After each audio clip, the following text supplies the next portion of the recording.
pero ahorita como que quería saltarme, me puso la manita que yo dije, bueno, a lo mejor quiere saltar, ahorita se las enseño, pero no, o sea, prefirió mejor moverse por otro lado y se bajó. Ok, bueno, ya está grabando, ya está grabando. Ahora sí, compartimos. ¿Dónde está? Es esta. Ok, ahora sí. Muy bien, nos regresamos. Está grabando. Esta es la unidad 4. La unidad 4 se trata de los primeros sujetos de derecho internacional, en este caso los estados. Y empezamos con esta diapositiva. A ver, déjenme ver, los voy a poner hacia arriba. Ahí están, ¿ok? Aquí están arriba y está aquí la diapositiva, ¿ok? El Estado. El Estado es el reconocido, durante muchísimo tiempo fue el único reconocido como sujeto del derecho internacional. Los estados surgen modernos, surgen de la unión de los reinos de Castilla y Aragón en 1492, cuando constituyeron lo que hoy conocemos como España. España, hay que recordar que en 1492 hubo varios acontecimientos. Primero, el descubrimiento de América, bueno, la llegada de Colón a América. Después tenemos la expulsión de los judíos, que por rara coincidencia también se dio en 1492. Y por último, la expulsión de los moros en el sureste de la península ibérica, técnicamente lo que se constituía como Cataluña. Entonces, técnicamente ese es el primer Estado moderno que está consolidado como Estado. Y en este caso, cuando nosotros hablamos de Estado, en esta concepción moderna, decimos que el Estado es la unión de población, una población asentada en un territorio y sujeto ambos a un poder de dominación gubernativo y soberano, creando un ente jurídico con personalidad y patrimonio propios y cuyos fines es perseguir el bien común de los habitantes. O sea, técnicamente, población, territorio y poder. El poder es una especie de gubernativa y soberana, que va a constituir un ente jurídico creado con personalidad y patrimonio propios, y cuyo fin, aunque parezca una mentira, aunque parezca un chisme, es la felicidad de todos nosotros. Lástima que el problema está en que todos piensan que el Estado nada más es poder y se olvidan mucho de la felicidad de los ciudadanos, pero esa es la finalidad, el bienestar de todos los que vivimos aquí. Los elementos ustedes ya los conocen. El primero es la población, que es el conglomerado humano que se asienta en el territorio, o el conjunto de personas que se encuentran en un territorio determinado. El territorio, que es la porción geográfica en donde el Estado va a ejercer sus competencias. Y por último, el poder. El poder es un aglutinante, es decir, estamos hablando de algo que pega a la población con el territorio, pero además va a tener tres elementos modales. ¿Por qué llamamos elementos modales? Porque todos los estados los tienen, pero los manejan de manera distinta. Dicho de otra manera, los manejan de modo distinto. En este orden, los tres elementos modales son el gobierno, la soberanía y el orden jurídico. Esos son los tres elementos modales que va a caracterizar al poder. ¿Ok? Muy bien. Ahora, respecto de esto, vamos a ir analizando parte por parte para ir determinando cuáles son los elementos que se dan generalmente en el Estado. El primer punto es la población. Como dijimos, es el conglomerado humano que se encuentra dentro de un Estado. Y en este orden, el Estado va a tener como población a mucha gente. La mayoría de los habitantes del estado van a ser considerados como los, los habitantes, pero pueden ser los ciudadanos o los nacionales. Sin embargo, en los términos actuales, no solamente los naturales son los únicos que van a tener van a formar la población, sino que necesariamente estamos hablando de que todos los que habitan el territorio, y entonces eso implica que no nada más son nacionales, sino también pueden ser extranjeros. Bajo esa concepción, nosotros entenderíamos entonces las teorías objetivas o subjetivas. Dicho de otra manera, para un Estado, generalmente su población es la nación. Y para formar una nación hay elementos subjetivos u objetivos. Los objetivos son aquellos que vinculan a un cierto número de personas con base en elementos naturales, como podrían ser la raza, la religión, el, las costumbres, podría ser el idioma y podría ser, pues, por otras, la religión o quizá la historia en común. Técnicamente, las teorías objetivas se basan en eso, implicarían que toda la población de un estado se basa principalmente en el hecho de que tienen elementos naturales en común, costumbres, religión, lengua, raza. Sin embargo, si algo caracteriza al ser mundial en estos momentos, es el fenómeno llamado migración. Todos en algún momento hemos sido migrantes y desde el propio hombre que se volvió, desde el propio chango que se volvió hombre, pues todos tendemos a migrar, a cambiar de lugar de residencia y a convertirnos en alguna forma, habitantes del mundo o habitantes de muchos países. De tal manera que el punto fundamental de todo esto es que no podemos seguir pensando que es sano o que es natural que haya una población o una nación dentro de un estado, porque si no, no podríamos explicarnos casos que son evidentes. Ejemplo, Canadá. Canadá tiene población anglófona y francófona. Sin embargo, Canadá es un país. El caso específico, por ejemplo, de Estados Unidos, es un conjunto de naciones. Hay inmigración europea, hay inmigración africana, hay inmigración latina, hay inmigración asiática y todos participan de los Estados Unidos o de lo que es Estados Unidos. O por ejemplo, en cuanto a algunas cuestiones de otro tipo, pues Suiza tiene población germánica y población latina. Se habla el romanche, que es una especie de lenguaje rumano, el germano y el francés. Tiene población católica y tiene población protestante. O el caso específico de Israel. Israel es el Estado judío, pero ¿qué creen? No todos los judíos están ahí. Todos los judíos están regados en todo el orbe. Entonces, ¿puedes creer que una población sea eminentemente objetiva, que todos pertenezcan o a la misma raza o a las mismas personas, a la misma religión o a la misma clase de personas? Pues es difícil decirlo. Yo creo que podríamos entender que la población objetiva no puede existir. Y si lo hay, pues habría que tener en consideración, por ejemplo, que un líder en algún momento quiso hacer una población, una nación objetiva, que fue en el caso específico de Alemania con los nazis, y ya sabemos cómo terminó eso. Estamos hablando de que una población objetiva, una población basada en la raza, por decir algo como lo pensaba Hitler, no es una población que pueda tener una posibilidad en un mundo tan cambiante. Nosotros, como mexicanos, nosotros también tenemos que entender que nosotros ni siquiera podemos decir que tenemos una población nacional o mexicana, porque mexicano es el indio, el indio Mazahua o el indígena Ramamuri, o es el maya que vive en la península de Yucatán, y todos ellos son México. O sea, todos nosotros nos hemos considerado como parte de México sin importar si es música de mariachi, o es música de banda, o es marimba, o es son yucateco o es son veracruzano. O sea, todos esos reflejan a México y nosotros nos sentimos orgullosos porque todas las regiones de México tienen algo muy especial, aunque tal vez ellos no se lleven tan bien. Entonces, ¿qué sucede aquí?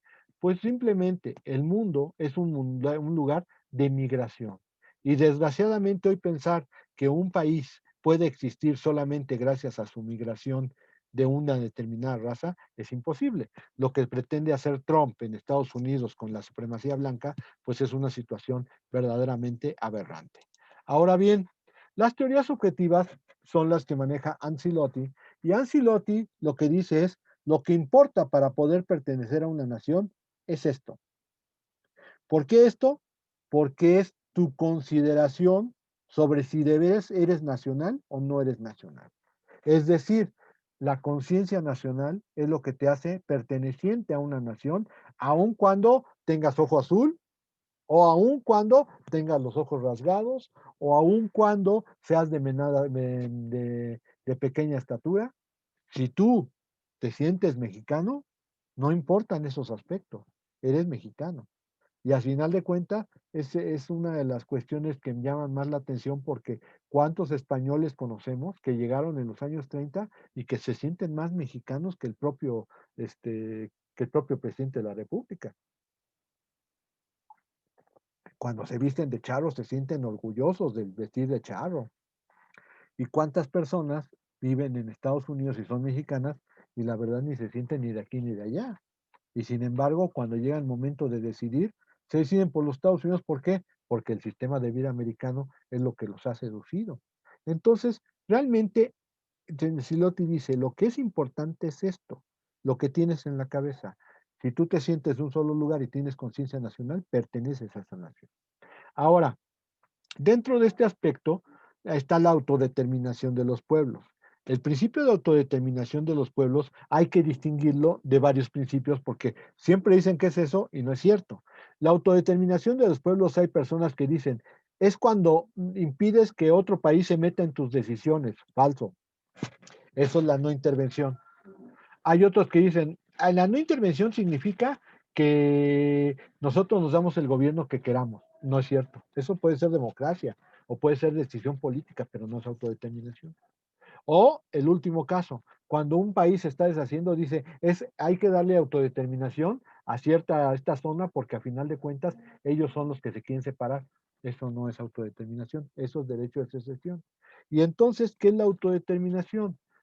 Esto deriva de una resolución de la Asamblea General de las Naciones Unidas, la 1514, que establece que la autodeterminación es la independencia de las poblaciones coloniales de la potencia colonial. ¿Qué quiere decir eso? Que técnicamente es cuando una colonia se está liberando del colonialismo de una potencia. Y eso es lo que se debe entender por estrictamente la autodeterminación. No debemos de confundirlo con ninguna de estas tres, porque a final de cuentas, estas tres solamente son una parte muy importante de Doctor, principios de derecho internacional. Espérame tantito, déjeme terminar la idea. Dame 5 minutos, nada más 2 minutos. Es un principio de derecho internacional y no son la autodeterminación. Cuando nosotros en la Constitución establecemos que es principio de la política de México, la autodeterminación radica principalmente en el hecho de que estamos apoyando la independencia de las colonias. ¿Cuántas colonias quedan en el mundo? Muy poquitas ya, porque ya el movimiento descolonizador se dio en los últimos 50 años, pero definitivamente no es la situación o no es el caso con nuestro país, que ha favorecido mucho la ayuda de estos países que están dejando de ser, dejando de ser coloniales y se vuelven en naciones independientes. ¿Ok? Muy bien. Si es que me queda muy poco tiempo, me quedan 6 minutos, no veo preguntas, entonces a ver, vamos a ver, vamos a ver. Yo ya eso ya lo contesté. No veo preguntas nuevas. Ahí es me que quería como hacer se va a acabar, preguntas. perdón, como se va a acabar la sesión, pensó que las preguntas iban a ser en la otra que va a poner. Bueno, la otra está programada a las 7 de la noche, o sea, hay 20 minutos, pero ahorita, ¿alguna pregunta que pueda contestar así rápido? Porque por ahí Castro me quería decir algo. Pues, ¿qué tiene que ver con la autodeterminación de los pueblos con el elemento de la población? ¿Cómo ayuda o por qué se incluye? ¿Por qué? Porque es el derecho de independencia. ¿Quiénes quieren ser independientes? Los pueblos, ¿no? ¿Y qué pasa cuando un pueblo se quiere volver independiente? Va a tomar determinación política y a lo mejor ya el territorio ya lo tiene, pues es donde vive. El caso específico de nuestro país, México, pues sí, la Nueva España y todo eso, pero había una cantidad impresionante de población en nuestro país que ya se habían asentado en México y que de pronto tomaron la determinación política, pero fue una determinación del pueblo. ¿Qué dice el artículo 39 constitucional? La soberanía radica esencial y originariamente en el pueblo. Todo poder dimana del pueblo y se instituye para su beneficio. Ahí tenemos la explicación. Entonces, eso es autodeterminación. ¿Ok? Por eso tiene mucha razón de ser que esté en la población. ¿Ok? ¿Alguna otra? Tengo 4 minutos. ¿Qué es la teoría subjetiva, profe? La teoría subjetiva significa que el sentirte parte de una nación es la conciencia nacional, es lo que te hace sentir. No es porque tengas raza, o no es porque hables español, o no es porque tengas las costumbres. Técnicamente, tu conciencia nacional te hace sentir como mexicano. Esto puede estar peleado con muchas cosas. Sírveme tantito el micrófono, ahorita me pregunta. Tiene que estar pegado con muchas cosas, pero yo siempre lo explico de esta manera. No importa que la persona viva en Baja California, o no importa que la persona viva en Yucatán, en Mérida. La situación está en que si dicen México y ellos aplauden, es que son mexicanos. Hay muchos mexicanos que no se sienten mexicanos. Ahí, como que sin quedar muy claro. O sea, estamos hablando de que no respondes a situaciones naturales, estamos hablando que respondes a cuestiones de conciencia. Tú decides ser mexicano porque estás en el territorio mexicano, porque acoges las costumbres del mexicano, porque haces una vida de mexicano, no importando si eres O sea, bajito, gajito, hables lo que sea, porque aquí se hablan muchos idiomas, pero si hablas, si dicen México y tú aplaudes, eres mexicano. entonces lo de la teoría subjetiva quiere decir nada más que es conciencia nacional, o sea, el Sí, sentir y ya. se basa en la conciencia nacional y muchos países no pueden decir siquiera que están formados por una nación en el sentido objetivo. La mayoría de ellos hablan del sentido subjetivo. Es más, incluso, aun cuando Alemania trató de ser ario, resulta ser que Alemania en estos momentos está teniendo que aceptar que hay pobladores alemanes que se sienten alemanes, pero que su origen va de muy diversa magnitud. Hay personas que vienen de Turquía, hay personas que vienen de África, pero que por alguna razón tuvieron que encallar en Alemania. Ya es la tercera o cuarta generación de personas residentes en ese país, y ellos se sienten alemanes, aunque tal vez no tengan el ojo azul, o tal vez no tengan la tez clara. O sea, técnicamente son alemanes porque se sienten alemanes muy fuera de su origen. Eso es a lo que se refiere el caso específico de la teoría subjetiva. Es por el sujeto, no tanto porque se base en elementos objetivos. ¿Ok? ¿Todas siguen con duda? ¿O ya les quedó más claro? Pues más o menos.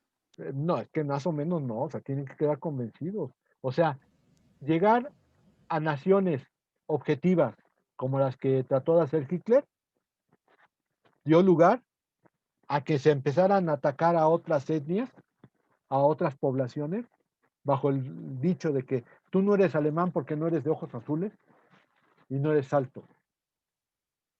Y entonces, ¿quiénes pagaron ese plato roto?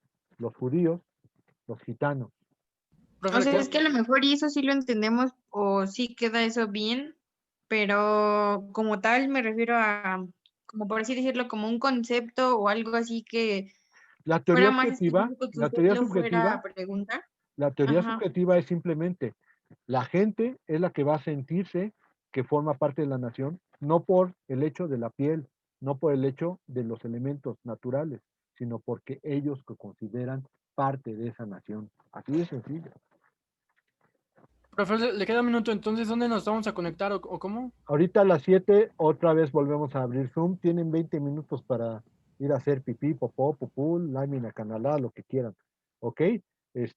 Ahorita a las 7 en punto nos conectamos de nuevo y damos terminación porque tengo que abarcar por lo menos otros 3 temas más antes de poderlos dejar ir por hoy. De todos modos, se está grabando y lo que ya hice en el otro grupo fue que ya lo subí a YouTube. Espero que esto ya también lo pueda subir a YouTube para que lo puedan rememorar. ¿Ok? Muy bien. Nos vemos en un ratito. Tomen su tiempo y ahorita a las 7 nos volvemos a conectar. Gracias, profe. Gracias, profe. Órale, Gracias, pues.